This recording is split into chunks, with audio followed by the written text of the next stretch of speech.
ठुलो माछा आयो।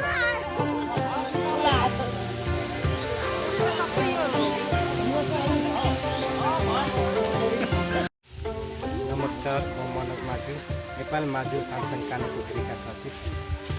सदा चाहिँ हामीले हाम्रो माझीहरूको महान पर्व नदी पूजा मनाउँदै आइरहेका छौँ र सधैँ हामी कोसी गएर मनाउने गर्थ्यौँ भने पोहोरदेखि 2 वर्ष भयो हामीले स्थानीय कानेपोखरी वंशाबारीमा मनाउँदै आएको छौँ कालीकोसी नदीमा। र यसपालि प्रतिनिधि सभा सदस्यको निर्वाचनको कारणले गर्दा हामीले विभिन्न कार्यक्रम गरेर मनाउन सकेनौँ र पूजा हामीले चाहिँ भव्य रूपमा मनाएको छौँ र अहिले सबै पूजा गरेर यहाँदेखि आफ्नै स्थानतिर लागिसक्नु भएको छ। र आगामी साल हामी योभन्दा अझै भव्य साथ पूजा मनाउँछौँ भन्ने वास्ता गर्दै। नमस्कार, मेरो नाम सुस्मिता खत्री माझी। हामीले चाहिँ यो नदी पूजा हामीले वर्षौँदेखि हामीले कोसी पूजा गर्न जाँदैथ्यौँ।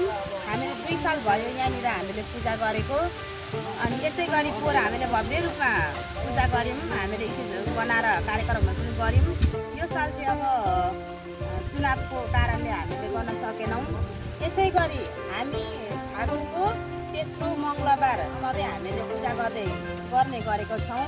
यसै गरी अरू दिन पनि अरू साल जहिले पनि हामी अब यहीँनिर गर्छौँ। पूजा गरेर प्रसाद स्वरूप उहाँहरूले लिएर जानुभयो र हामी मूल समितिले पनि छुट्टै हामीले चाहिँ बोका पाठी परेवाहरू हामी त्यसरी पूजा गरेर आज हाम्रो माझी उठानको महान पर्व चाड कोसी नदी पूजा आज हामीले यही तरिकाले जान्छौँ।